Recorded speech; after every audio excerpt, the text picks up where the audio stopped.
Hey guys, this is Anya D. It is September 6th, Thursday. Also, it is time for Fashion Night Out. So I thought I would do this the basically just have a little something for fashion night out, even though I'm not going to be able to go. I wanted to go, was supposed to be going with a friend of mine, but she's got stuff she needs to do with her family, and I have stuff I need to do here. So I'm going to be at home watching some of the events on TV tonight and looking at all the new fall and winter fashions. But I wanted to do this because I have been for the past year trying to figure out how I've seen some women have temporary color in their hair without going through the whole thing of adding rinsing products to their hair or bleaching their locks and putting some of these semi-permanent colors in. I didn't want to have to go through all that.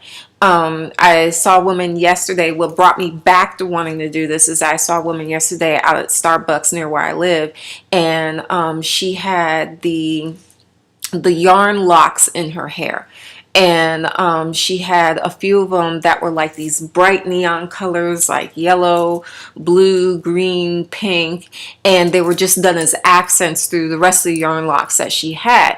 So when I was leaving, I asked her how she did it, and she said that she braided her locks, and she braided the colored locks in. But when I was looking at them, they looked like they were wrapped. So whole other issue. But anyway, I started fooling around last night trying to figure out how to do it, because I tried it one time before with embroidery floss, and it damn near took off one of my locks because the embroidery floss is so thin that it was cutting into the lock. So I just decided not to do that again. But yesterday I came back to it. I have tons of yarn here because, well, some of you may already know I have my own business. I spin my own yarn. I do knitting and crocheting.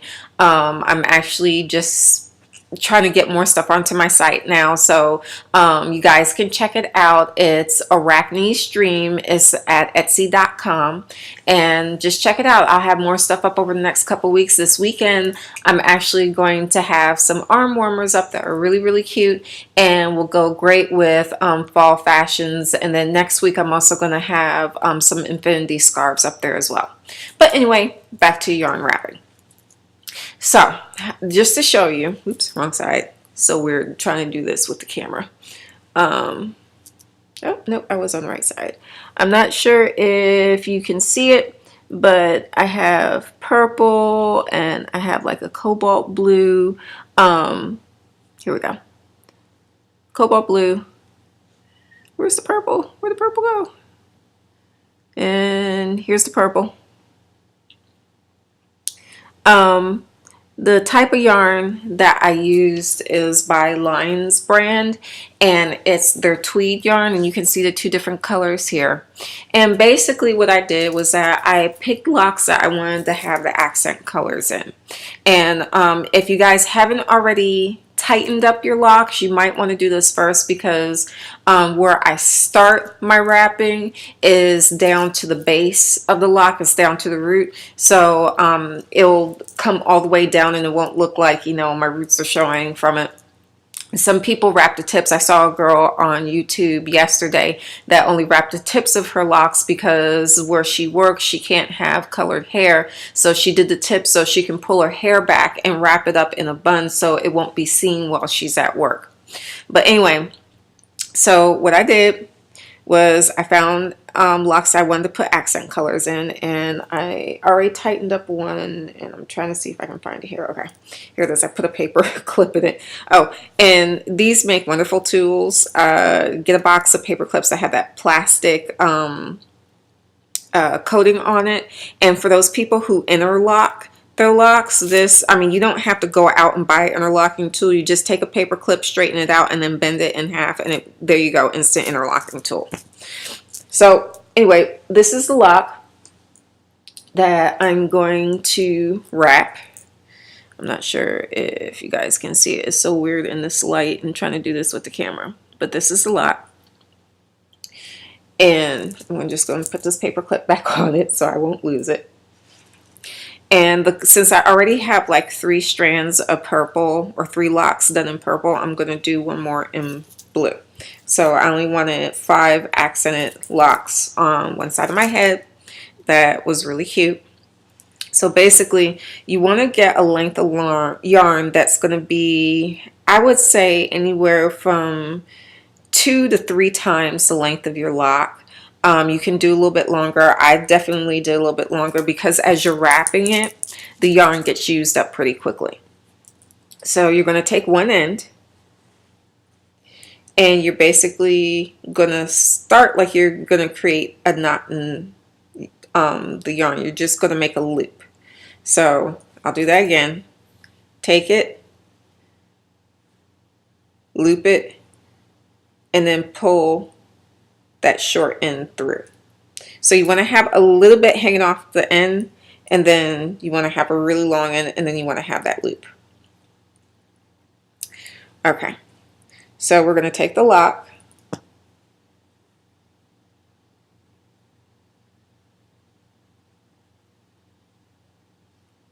and we are going to slide this to the root. And I'm sorry if this is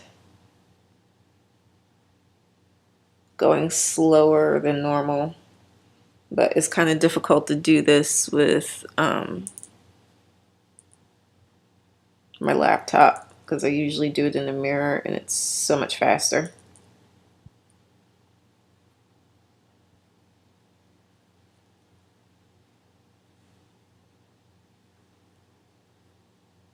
Oh, and it came loose. Okay.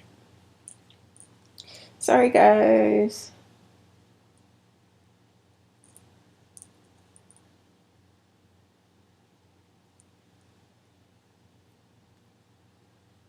Okay. So once you get up to where you want to be, I'm taking mine all the way up to the base, up to the root of the lock.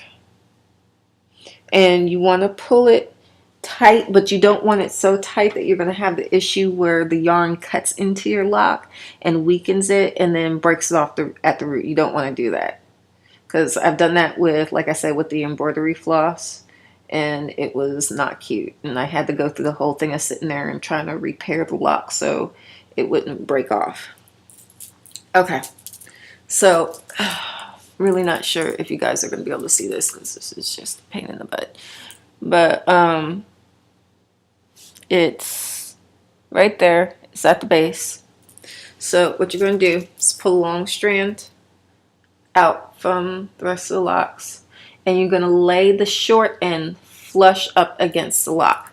Now, the reason why I say that is because you're going to basically wrap the long strand around it. So you're just going to start wrapping. Now, with wrapping, I found that you need to try to keep the each wrap flush up against the previous wrap so your lock won't show through it. Because I've seen people who have had their locks wrapped and have had the lock showing through, and it looks kind of tacky. It really does look messy. And I'm a perfectionist, so I have to do mine so it just looks like the complete lock is nothing but color. But I mean, to each their own, but I just personally recommend, for aesthetic reasons, to keep the wraps as close to each other as possible so you don't have to worry about that. So I'm just going to sit here and keep wrapping until I get to the end, and then I'll show you how to end it off.